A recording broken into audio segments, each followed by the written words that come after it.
Hi. So I like totally cracked myself up. I just did this whole video for you guys and I forgot to press record. Oh, isn't life hysterical? Okay, fortunately the weather is still cooperating and it's a beautiful kind of balmy, coolish, overcast, Sonoma County overcast day. And my loving it, my body is loving it. Ah, yeah. It's been so hot the last 3 or 4 days. It's like incommunicado. It's like life doesn't exist when it's that hot for me. I used to be able to handle heat just great, and then I had 3 heat strokes, all within 2 years, and just can't handle it anymore. So anyway, enough about me. I wanted to show you what I made for you. Look at this. Look at this. Hang on, let me take a sip of my coffee while you look at the glorious flowers. So this week I made 3 flower arrangements, or as my grandmother would say, 3. She never did it like this. She did it like this. The thumb was always 1. So 2 is this, 3 is this. Anyway, 3 flower arrangements. And so let me explain why there's 3. Can you see them all? Yeah, you can. Okay, so this one here, I think you can, let me see if I can make that's better. Okay, so this one here is for my girlfriend, and I'm all dressed up today. I don't have my gardening what on, but I'm going to this graduation. This is my goddaughter who's graduating, and I made her this bouquet. So let me show you that one first. So this is, and she loves pink. So her and I like totally geek out on pink. All these roses are so fragrant, and then added some sweet peas for fragrance. And this, let me check. Yeah. This is rose geranium or pelargonium. And then just this is one head of flowers. So I just cut one stalk and it's all this on it. Oh, so beautiful. But isn't that just the bee's knees, as they say? And I'll tell you what, I never get tired of making flowers and flower arrangements. Ugh, never get tired of it. Look at this. My bells, not looking so great, but they look good in here. I'll have to clip that one off. So I put these together yesterday in the morning. We also had a cool morning, which was nice. And then it heated up, and then I was gone for the day. When it gets hot like that, I just hunker down. So that's her arrangement. And while I'm thinking about it, cut that funky looking bloom off. That one off, that one, and that one. There we go. Oh, good. See, now there's some fresh blooms coming up. Perfect. Okay, so that's that one. This one would also do nicely, because it's just a very short vase. This one would do nicely if it had a pedestal, some kind of riser on it. Anyway, but when it's short like this, the good thing is that if you're sitting across the table from somebody, you can still see them and the flowers are in between you.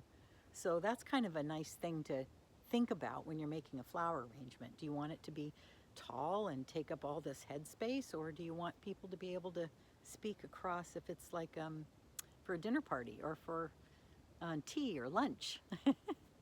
Okay,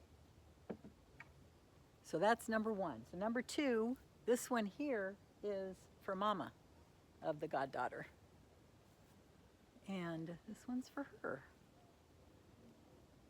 And she is a big fan of blue, and I just didn't have enough blue to actually make a bouquet out of blue.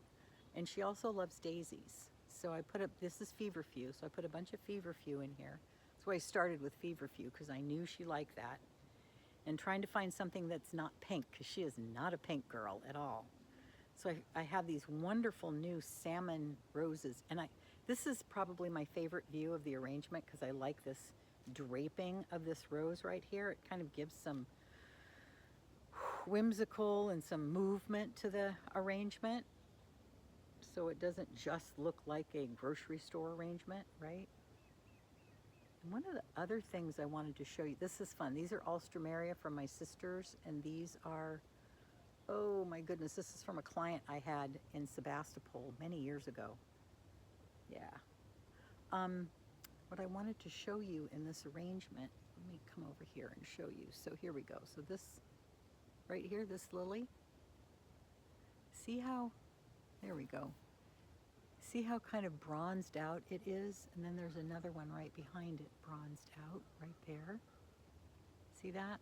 It's like, that's old, but I love the color of it and the texture. So I was fine with that.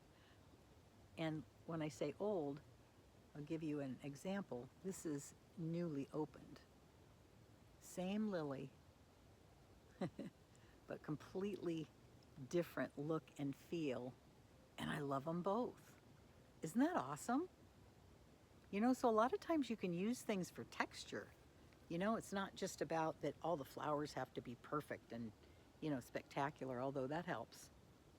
And of course, this time of year, like May, all of May and kind of the beginning of June is when all the first flush of everything just pops out. So especially the roses, you know. So there's always tons of material to work with, so it's not hard to make a really glorious arrangement. Wait till we get into July and August, and you'll see it's going to be a totally different mix of flowers and greenery. Welcome to Santa Rosa. Different mix of flowers. So even all from the same garden, you know, so we'll see. There's things that aren't bloomed yet. There's things that aren't happening and that will be happening. So this is the arrangement I made for us. This is our bouquet of the week. Again, with the glorious alstroemerias, status, rose geranium. Ugh. And then this one I added some hydrangeas, which are just now, woof. I love it when they have that little tinge of kind of yellowy green, but it's bright white. And then some of the very fragrant, really sweet pink roses. So I would call this the face of the arrangement. And this one's in a teapot. I don't know if you can see that if I get my hand off of it. Can you see that it's a teapot? Yeah, there we go. And then this is the back of the arrangement. So I have these glorious roses here, but it feels like it needs a little something in here, doesn't it? Feels a little naked. So I have a couple extra that I'm going to put in. And we'll just mess around with that. Actually, I wonder if I can do that while I'm holding it up. I think I can. Yeah, because I've already cut them to the right length. Yeah, so I was thinking this in here. And this is another completely different but very fragrant. Can you see how different it is? Can you see that? Let's see, yeah. Still trying to figure out this camera business. So this one is softer. This one has more petals. And then for a little bit of extra fragrance, I think we need a couple more sweet peas in here. Yeah, and the sweet peas and the roses, when you're putting them in, very important that you strike water in the stem, as opposed to if you use status, which is very papery. That does not matter. You do not have to hit water because it will remain this colorful, this bright, and this turgid, whether it hits water or not. And that's one thing they use it a lot for making dried flower arrangements. Oh, that's nice. Let's see, I think we need another little piece in there. I want to make it shorter. Ooh, this one right here. Perfect. Perfect. I want to put that right there. Is that where I wanted it? Yeah, right there. Yep. There we go. So now that doesn't look so much like the stepchild. Doesn't look like the back of the arrangement. It just looks like it's part of the arrangement. This is still the front, as far as I'm concerned. This is still the front, this side here. And I have a tendency to make them that way, so I have to practice making them 360. So that's my bouquet of the week, which is 3 bouquets this week, and totally fun.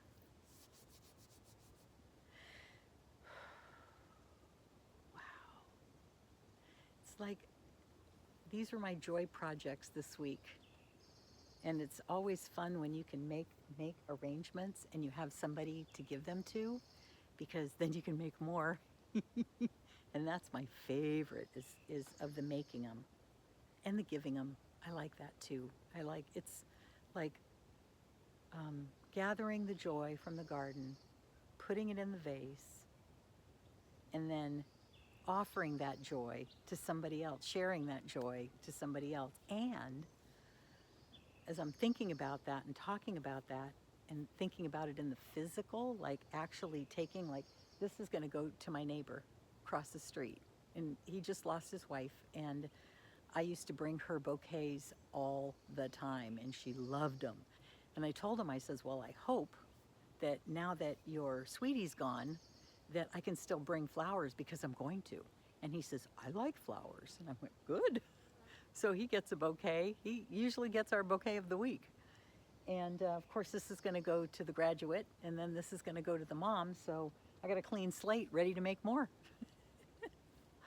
Oh, and that I get to share them with all of you. It's like, this is like kind of like a dream for me. It's like kind of like magic. It's like I get to do it, and I get to share it with you, and then I get to go deliver it and share it with an individual. So it's like, it's a multiplier. It's the way I see it. Yeah. So I need to get ready and go, but I just want to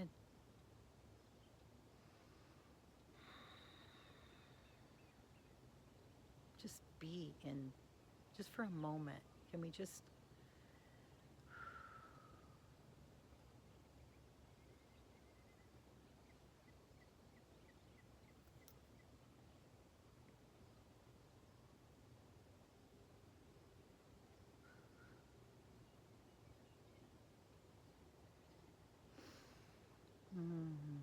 just be with nature? Okay, I am going to give you just a little pan, if I can, and leave you with the sounds of nature.